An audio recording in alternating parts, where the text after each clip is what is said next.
So things were starting to slip away, I guess, and the last record for mass production came in '83, and the title is just '83. Seems like it was kind of, frankly, thrown together or something. What were the circumstances of that final record with Cotillion?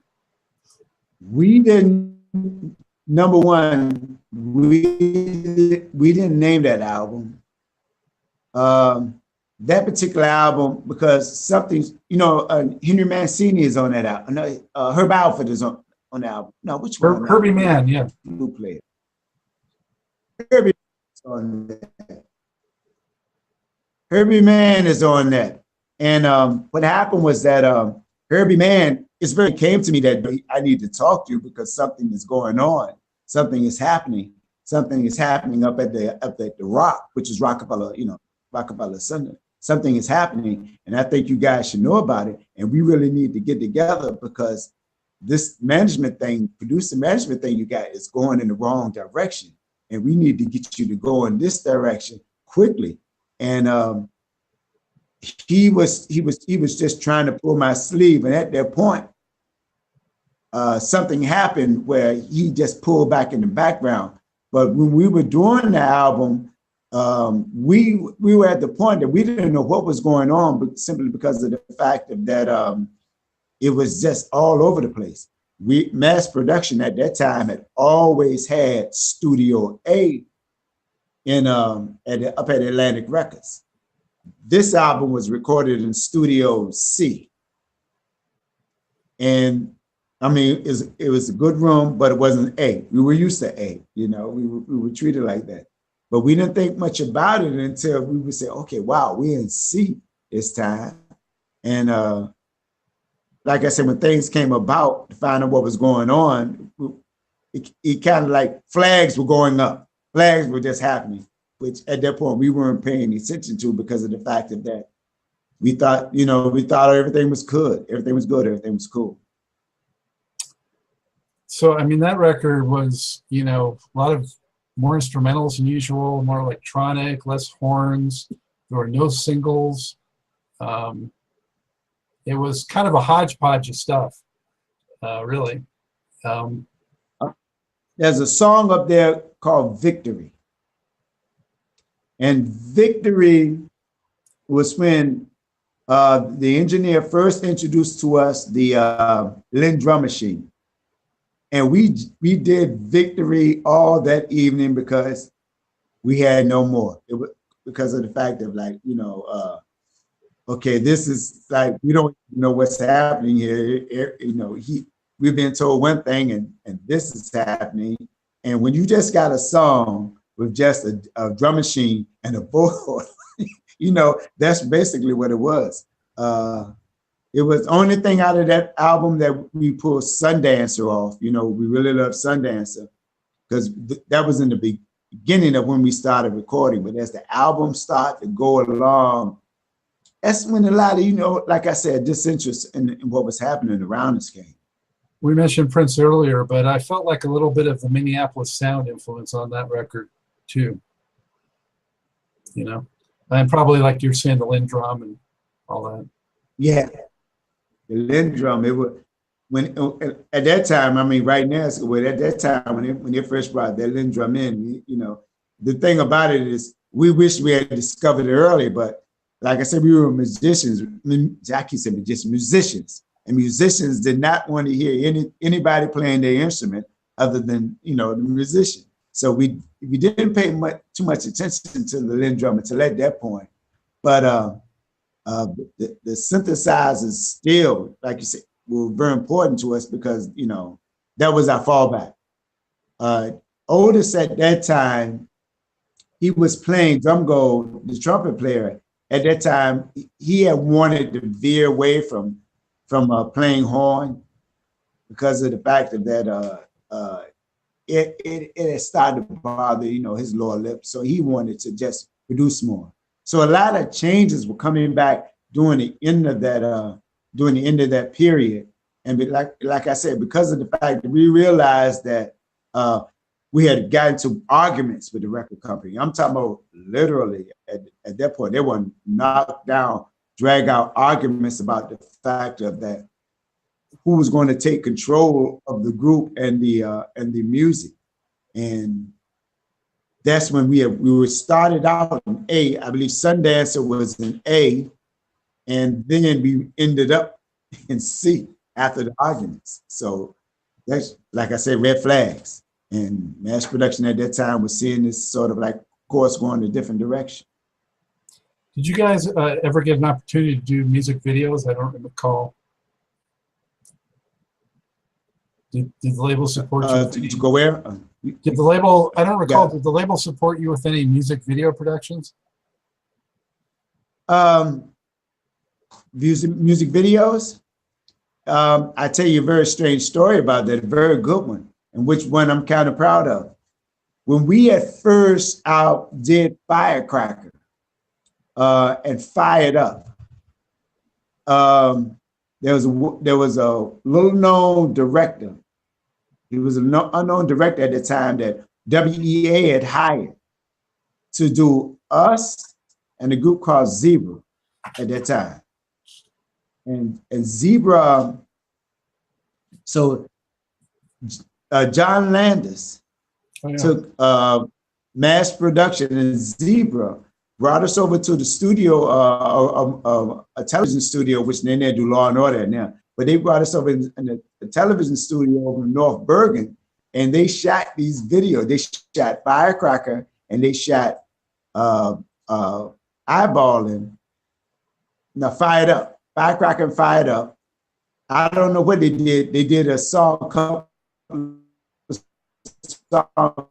Zebra. At that moment, before we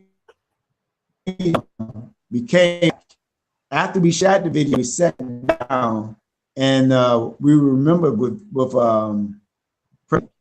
and we were sitting at this long board table, and he pointed out the fact it's nice, but it really is nothing in the world we can do with a music video. I mean, we don't see any marketability in it.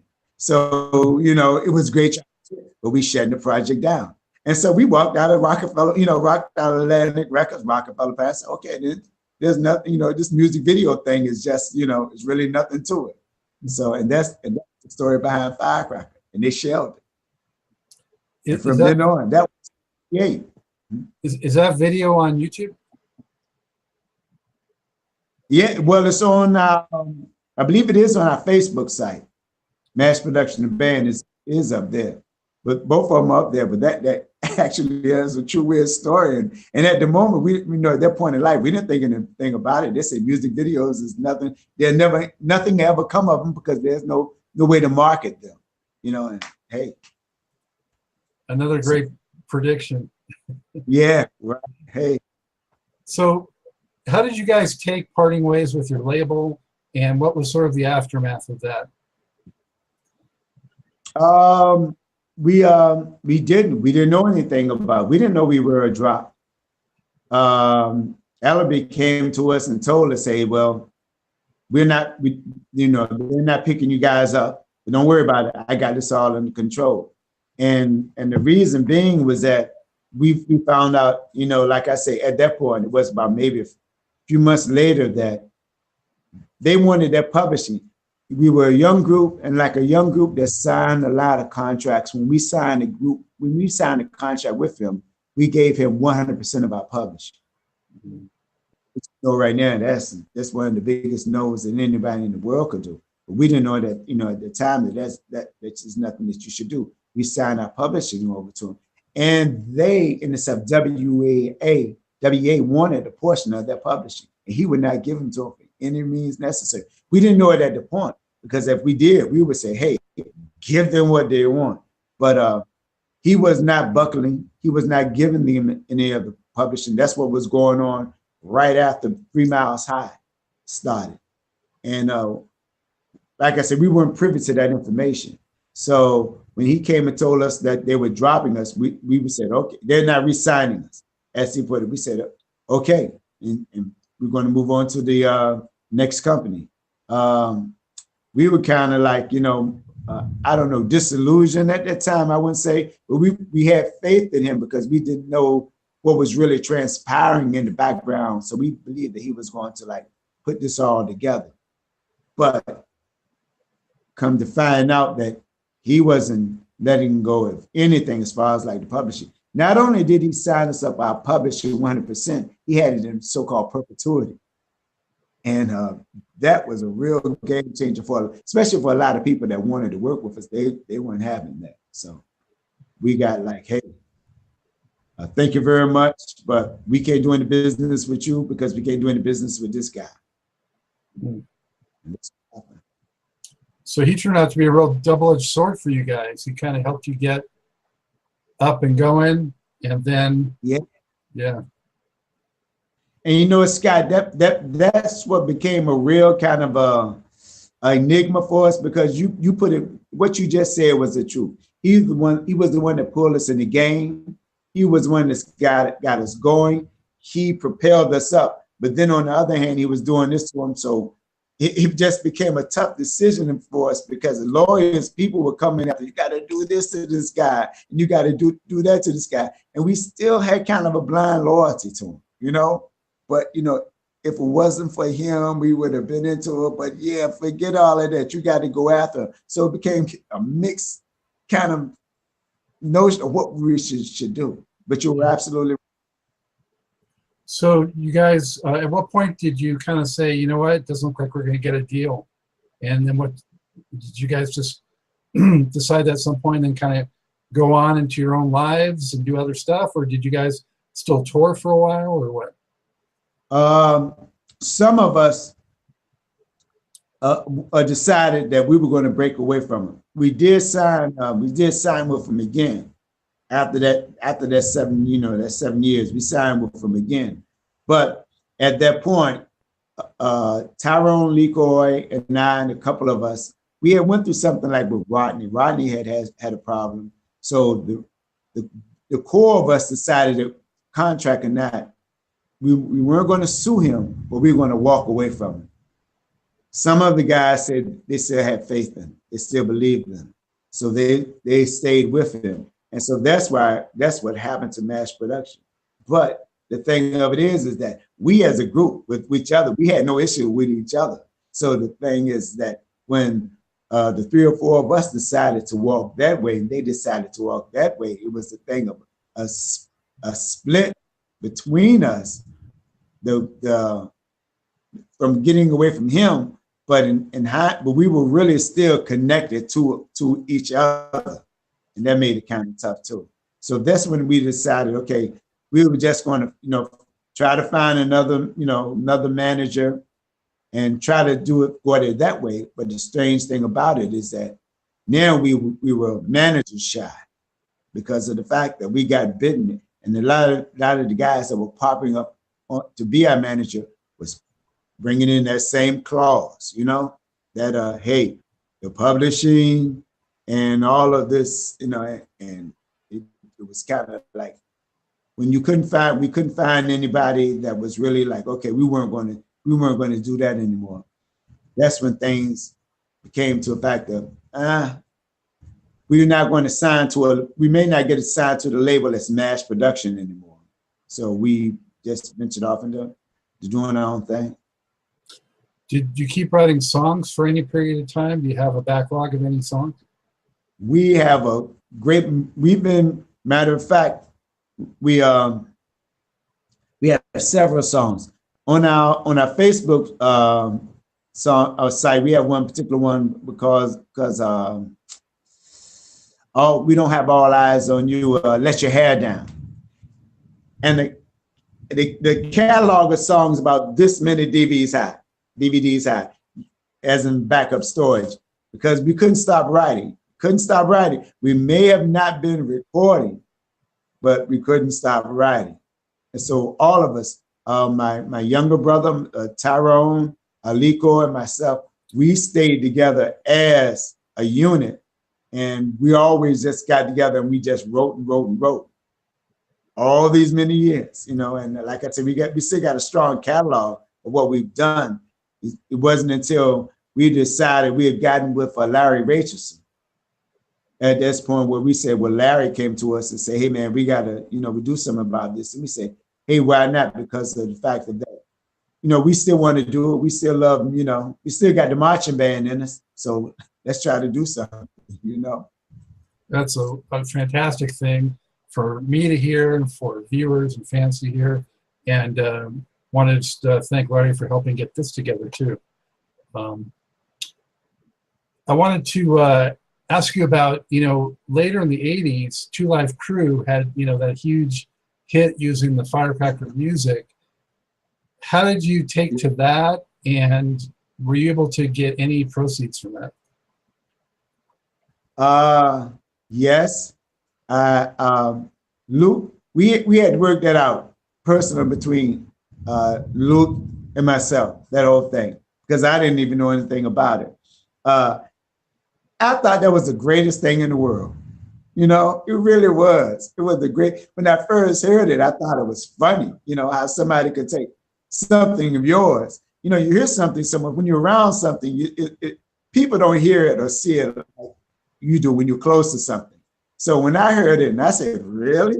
He found life in that, and then the initial response of what he got, especially with the lyrics, I was like, my skull was peeled back, That's how I happened to get dreadlocks, because it put my hair on my head, because it was a great thing. And we worked it out.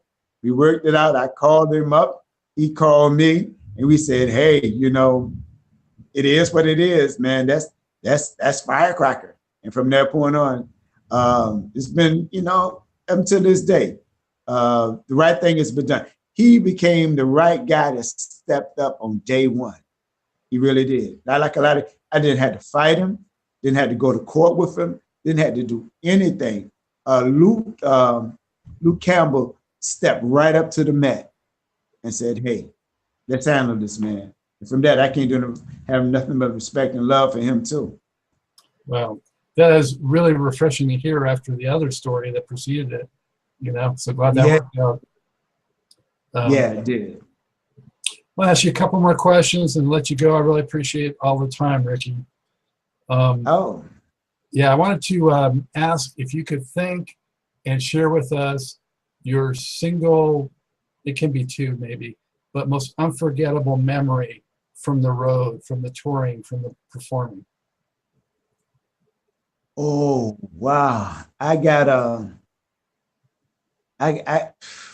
it's so many of them that collectively kind of like put me on the spot to think, to try to put down just one. But on the road, I think for me, being on my experience with meeting the other musicians that were out there, when we started working, cats like Cool of Cool in the Game walked into our dressing room and sat down and started. That really blew me away. He walked into the dressing room and sat down with us and started talking with us and hanging out with us like we known each other for years. And I expect he was the guy I was listening to. Can't get enough of that funky stuff growing up. And he was someone I idolized. Walked into the room and sat down and started talking. The same thing as with Ray Parker too. Ray Parker is another one that was really like, it was a lot of people that were really, there was some that weren't, but some people that were just exceptionally well, that went beyond this thing of just okay, well, we are ego tripping off of being, who we are. It was like, hey guys, what's going on? Here's what's going on. And a lot of things, a lot of wacky, crazy things that happened. I don't know if you want to get into the wacky, crazy things, but like I said, the people, man, some of the artists that were really hanging out with the Isley brothers, we hung out a lot with them. But that was a lot of what was happening as far as like on the road.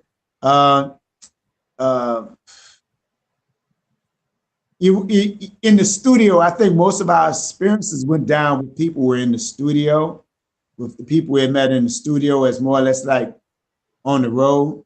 But because of the fact that, like the thing about being on the road with us was, with anybody, playing at a venue that evening, and then knowing if you were in a venue, if you were in Flint, Michigan that evening, and you know you have to be in Detroit the next day, it became kind of like you didn't get a chance to do anything. You finish the gig, you may go to the room to get some sleep, but if you're doing a bus, you got to go to bed so you can be on the bus that night after you get a couple hours of sleep and get back on the road to be in Detroit. So it became a repetition like that. And the biggest thing I found that drove us crazy, like, you know, is eating food. But other than that, it was the people. It was the people, the other musicians on the road. I guess it's the last of that, because what I hear now, it's not like that now. But it was the other people on the road. It kind of like really stuck to me in the incidents. Some crazy, some I think because it doesn't shine a positive light on some people. But that's you know, for me. Yeah. Well, I also wanted to ask you, thanks for that, Ricky.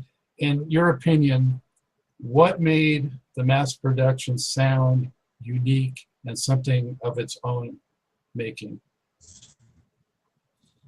What made it unique? It was an individual. Most of the guys didn't even know this individual. His name is Reginald Duke Walker. Reginald Duke Walker played with Cannonball Alley, and he was the band director, and he was the guy that molded us. He was the one that trained us. He was the guy that gave us the structure as far as, like, you know, the left and right. I don't know if you're familiar with the movie Whiplash, but yeah. Bloody hands, man, bloody hands. He wasn't as brutal as that guy, but that was Mr. Walker. Wow. But he did it nice. He did it nice, and we stood like strong soldiers. He told us move to the left, we moved to the left, right, we moved to the right. But we did all the things that we did to influence him, that helped he influenced us. I can tell you this, in the 10th, when I was in the 10th grade, he told me, this is when I was going into my junior year. The film Shaft had came out, and he told me that he said, Ricardo, you are scoring the song Ellie's Love Theme, which meant that I had to write the score for the 110 plus band. I had to write the score and manuscript every instrument that's on there. With a pencil and manuscript. That's how we were brought up through that. And from doing it like that, he made each and every one of us do that for particular songs. So with that, when we got together, it was just hammered into our heads of, this is how things should be. This is how the sound should be, and this is how we should go. So I would say that he influenced us a lot. He influenced us a lot because he was sort of like our mentor, you know, and we wanted to be. We really did. We wanted to impress him. We wanted to make this guy happy because, like I said, he was that band director. And when you got somebody like that, he sort of like becomes the one that, boom, we wanted to please. Mr. Walker's happy. Good to go, baby. Was he ever able to come to any of your shows after you became more successful? He came to one of them when we became in Norfolk. You know, when we one of our shows, we didn't see him much because at that time in itself, he was a jazz musician. Like I say, he played with Cannonball Alley and a lot of guys. He happened to be working on the road and stuff. You know, the band was his thing too. So he was out jamming with his band. So when we were ever in Norfolk, he was somewhere else because we always tried to track Mr. Walker down, you know. But he never got to come to any of our shows. Every year we gave him an album because, like, you know, he was Mr. Walker. You know, he was our grandpa. Were there any contemporary drummers that you kind of emulated in terms of your drum playing? We talked a lot about groups and bands and mentors and things like that, but was there anyone out there in the 70s that, you know, you really emulated on your drumming? George Brown. George Brown. I love George Brown. Cool in the Game. And it wasn't until one day after rehearsal, Cool in the Game came to town, and they were up at the Holiday Inn, and I made it my business to go up there to meet George Brown. And he had his door to his room open, and he had his sticks playing on the dresser in the bedroom. I stuck my head in with my sticks, and he said, "You play drums too?" I said, "Yes, I do." He said, "All right, good luck. Keep on playing." I said, "I will." And I walked out. But George Brown was a big influence for me. Chicago's drummer, you know, guys like that, you know, Blood, Sweat, and Tears. They were more or less what you would call funk drummers, but they were the ones I was just so awed about. I was absolutely awed about these guys, you know. And but George Brown, if I had to pick an individual at that time of any band, it would have to be George Brown. Did you do solos in the mass production sets? I never did a solo. I think I may have did solos in the early, because of the fact that we had so many musicians that were doing. Rodney was doing solo, Tyrone was doing solo, everybody else, LeCoy was doing the solo, that the drum solo, unless it was something, I forgot what we were doing. I remember down in New Orleans, I might have been doing the solo, but I never really did many drum solos, come to think of it. You know, I think I was just more or less back behind the band, just being a solid, you know, piece of stability for them. And basically, yeah, I never did many drum solos. You know, we talked about how they pushed you singing. We didn't mention, though, how did you feel about doing that in concert? And that's a whole different ballgame. You know, if you have to be up front in that way, was that something that you learned to be comfortable with? I was in Media, Pennsylvania, the first time I did Firecracker. I remember that very well because that was the first time I was got introduced to the saying of that. My teeth actually chattered, and I was frightened. I was frightened as I don't know what. I told them, I'm not doing this. I am not going out there, and I'm not doing this song. That's it. And it let it be known. It's the truth. The teeth do chatter. For anyone who ever been that frightened, yes, they were chattering in the back. And once I went out there, Tyrone, he made me go out there. I went out there and I did Firecracker. And from that point on, I never had a problem after that. But the first time was the most frightening experience that I think that I could have experienced. I've been in airplanes where the turbulence dropped and snowflakes that big. I wasn't as frightened as I was going on stage for the first time, say Firecracker, and that's the truth. It's horrifying. Wow. It's horrifying. Well, Ricky, so glad that you guys are back together. So tell us a little bit about that. You know, how did you come back together, and what's going to be happening now with mass production? Okay, now the thing of it is, the six of us that are together, we've been together all these years. You know, my brothers, Tyrone, Sam, LeCoy, and Otis, and Larry, we've been together we've done small gigs, but we've always gotten together, and we've always played together. We always jam. Our thing was that, number one, because of the fact that management was an issue to us, we never did anything live, because we did one or two things because it was hard to find that connection to getting out on the road. Because, you know, when you go out on the road, that's a big logistical nightmare. And so when we would just stay together and just hang together and just get together occasionally, all the time down in Virginia, or right here, and just rehearse and just play together. We go over to a Smack Tone studio. It wasn't until Larry Richardson introduced himself, and he said, "Hey, you guys should come on and just, you know, get on the road and do some things." That was the whole notion of the fact of that we had just got back together, but that was really more or less like our introduction back to us being on the road playing together, because like I said, we have been down. I own the studio, and my brothers and I, we put together on this, and we got the studio. And what we do is that we always have been recording. That's where this catalog of songs come from, but we just never took them anywhere because of the fact that in between of getting them from A to B was always a problem.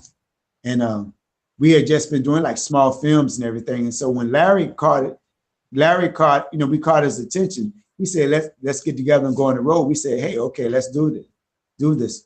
The only issue that, as we are pointing out to him, is something that we have been together for all of these years, wanting to do, but talking about going on the road and getting on the road is two different things. And if he can make that happen, we'll get to, we are for it and going. So we did that. And when we got back, we found out, man, it was just as fun as it was when we were doing it. And we built our Facebook page, and what we're doing right now, we were just together a few days ago down in Virginia, and a couple of guys are still down there, matter of fact.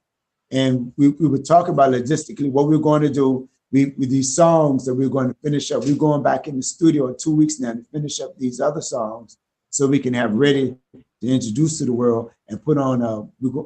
We want to do Facebook, because at this fact we want to give our music. We want to, we just want to do our music. We want people to enjoy our music. I mean, to make money off of it is a great thing, but if you can get people to just say you like it, that's even a greater thing, So that's where we at right now. And now it's so much easier to get it out there. There's not those barriers, and you talked about Studio A versus Studio C. With technology now, you can have the equivalent of a Studio A in your basement, probably, or garage, right?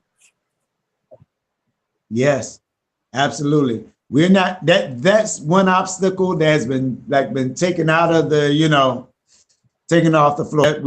That one we're not concerned about. We got a couple, like Let Your Hair Down. That's something that we're really happy about. We hope you go up on our Facebook page and check that out. A lot of the things. And we got a little small series with us being on the road. This time, the last time when we went on the road as a band, like the places that we want to go and things that we want to see, we never got a chance to see because you got to get out of town. You got to get from there, you got to leave from here, go to there. But this time we were going to enjoy it. We're going slow. If we want to see America. You don't get to see America when you're out there playing the gig. You just get to see a dressing room and the end of a cheese sandwich, and hope you don't get sick from that tomorrow. But this time we want to see America, man. We want to see the world. Yeah, well, of course I'm down south, so. Yes, I was known from the area code, and I can't wait to tell the guys about you, because of the fact that everybody's been on. They told me about your site. They told me about you. And I said, okay, what was happening? And I said, all right, that's going on. And I saw your area code. I said, he should be very familiar with what's going on with Avenue, because that's our area code is right there, And lo and behold, you seem to be well indoctrinated on mass production. I think you stumped some of the guys, as far as what you asked. I'm glad I had the answers. Hopefully some of the answers for some of those questions you asked, Scott. I really do, Oh, you did fantastic. You didn't let me down at all. Or our viewers. I want to actually also promote to the viewers to go to YouTube, because you guys have some rehearsal footage on there that was done not that long ago, and that's a lot of fun also. Oh yeah, we got rehearsal footage. We got some of everything. We try to keep it updated as much as we can. A lot of the stuff we have is still what we call in the editing room.